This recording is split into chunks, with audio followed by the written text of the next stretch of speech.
We should have just stayed in Caesarea that wretched day. I lived in a lovely palace on the seashore. The city was prosperous. It wasn't Rome, but my life was peaceful. Have you ever been interrupted while in the middle of a deep sleep? Perhaps you acted irrationally before you could fully wake up. This is what happened to me, but let me start at the beginning. The beginning of the end, that is. Two men who led lives of contrast were Peter and Pilate. One a Jew, one a Roman, one a follower of Jesus, one who ordered the death of that same Jesus, one who repented, one who did not. Yet during the trials of Jesus, both of them gave in to cowardice. During the last week of the life of Jesus, we settled into a simple but uneasy daily pattern. We spent the night on the Mount of Olives just outside the walls of Jerusalem, and the next morning we crossed the Kidron Valley, climbed up the Temple Mount, and entered the temple grounds. Jesus taught the people, jousted with the Jewish leaders, and instructed his apostles and disciples. As the day ended, we returned to the Mount of Olives. We knew that the Jewish leaders were dangerous, but we did not know Satan had entered Judas Iscariot, one of us. He slipped away and went to the chief priests and temple guards to talk to them about betraying Jesus to them when the crowds were not present. They paid Judas 30 pieces of silver in advance for his treachery. Why 30 pieces of silver, which wasn't a lot of money? Possibly to fulfill a prophetical passage from the book of Zechariah. Possibly because that's all Judas demanded. He bargained away the most precious life ever lived for pittance. The day of unleavened bread came, and this was the day during the Passover festival when the Passover lamb was to be sacrificed. I guess I was expecting Judas to make preparations since he was our treasurer, but Jesus turned to John and me and told us to go make preparations. He gave us detailed instructions instead of his typical vague inferences. His instructions started with, "As you enter the city, a man carrying a jar of water will meet you." Well, I was immediately taken aback. I had been with Jesus for a week and knew that he had not had the opportunity to make complex plans. The odds of seeing a man carrying a jar of water were small. Men didn't typically do this type of work.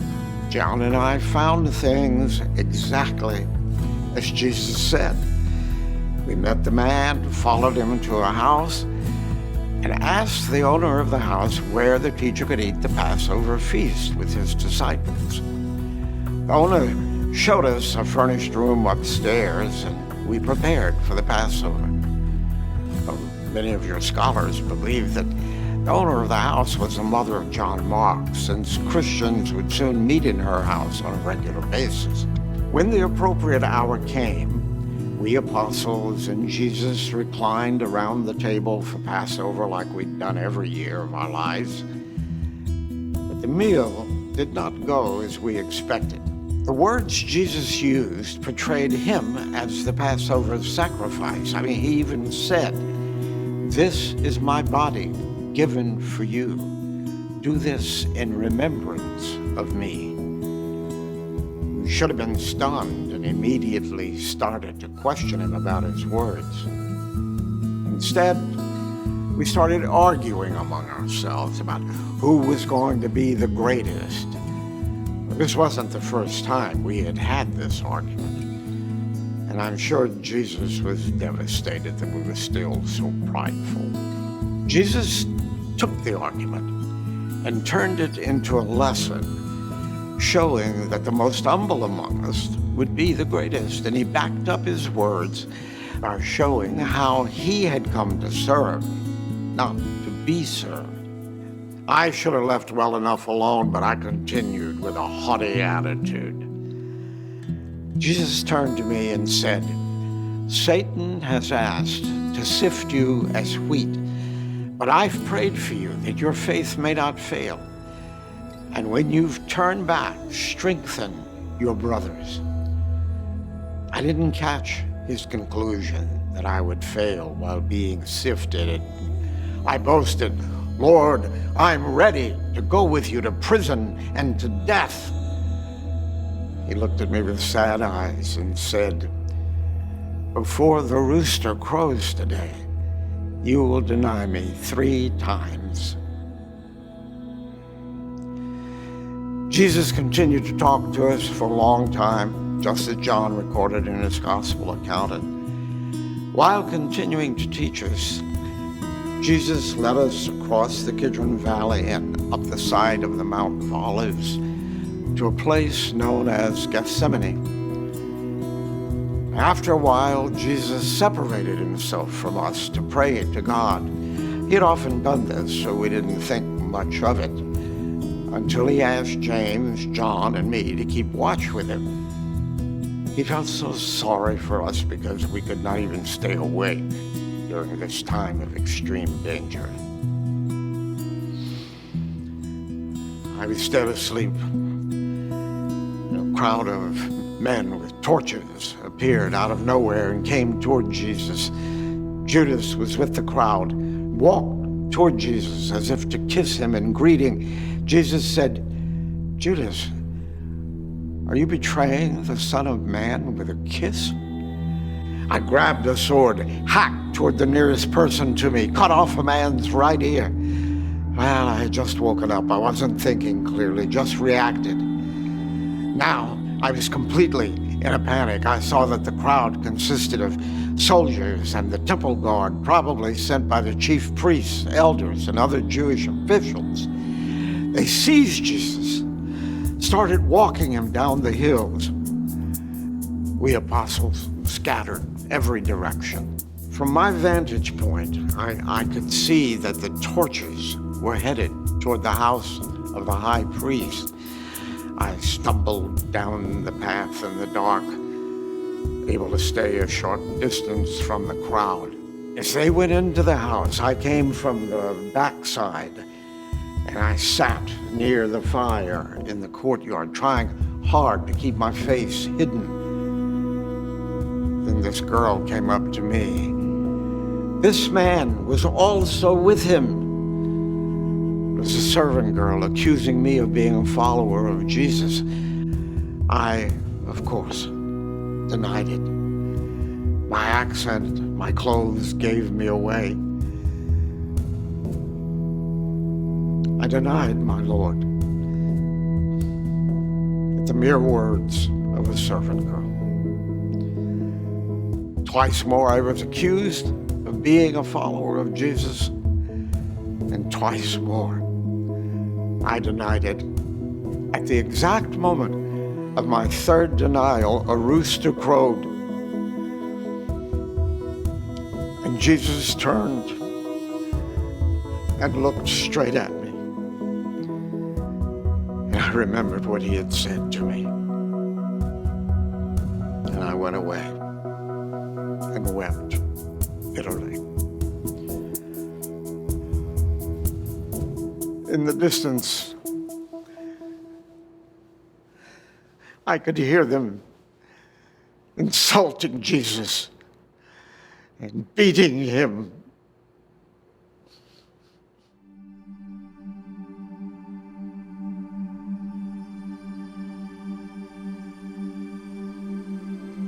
Why didn't I just stay in Caesarea that day? I had been prefect of the Roman province of Judea, an area otherwise known as Palestine, or Israel. As a representative of Emperor Tiberius, I was Rome, the eternal city. I had total power and control over the province, even the power of life or death.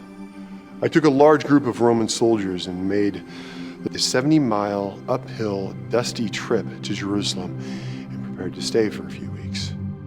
I had most of the soldiers stay in the Antonia Fortress. It's a military garrison on the northwest corner of the Temple Mount. Now imagine me, deep in sleep after having, well, a little bit too much to drink the night before. My attendant taps on my door. I answered, and he motions for me to step away as to not wake up my wife. He tells me that a group of Jewish leaders are waiting frantically to talk to me. The things that he's saying, they sound odd, but he wants to make sure that we don't unintentionally set off a riot by ignoring them. The leader of the assembled religious brass points to a bloody man and says, "We found this man subverting our nation. He opposes the payment of taxes to Caesar. He claims to be a Messiah, a king." Now, at this point, I didn't really care about what they had to say. The man that they were pointing to was so badly beaten and clearly posed no threat to me or the empire. The charges weren't even worthy of my time. So I sarcastically asked the poor man, "Are you the king of the Jews?" I knew that Herod was the king of the Jews. "You have said so," the man replied. Not a bad answer if I don't say so myself. I just laughed, and I announced to the crowd, "I find no basis for any charge against this man."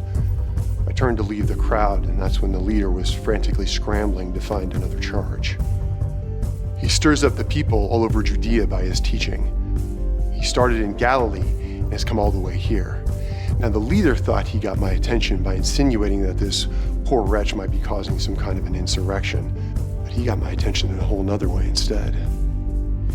He mentioned that the man was from Galilee, which meant that he was under the authority of Herod. Conveniently, Herod was only a few hundred yards away. Herod would have to deal with a problem that had no good solution. He was either going to break Roman laws or disappoint Jewish leaders and possibly cause a riot. Either way, I wanted to make Herod's life miserable. He was a pathetic, sad little man, and we were bitter enemies. He was an easy choice for me. So I sent the crowd and their wretched prisoner to Herod, and I headed back to sleep. Now, imagine my surprise when a few hours later, when the crowd appeared and demanded to see me again. What had happened? I asked my assistant, and he gave me the short version. Apparently, Herod was actually happy to see this man because he had heard of him and wanted to see him perform some great miracle. When the man just stood there, Herod eventually tired of his silence and had his soldiers ridicule him, beat him to a pulp, and dress him in a purple robe that signified his supposed royalty. Then, in a sign of deference to me, Herod sent him back for my judgment.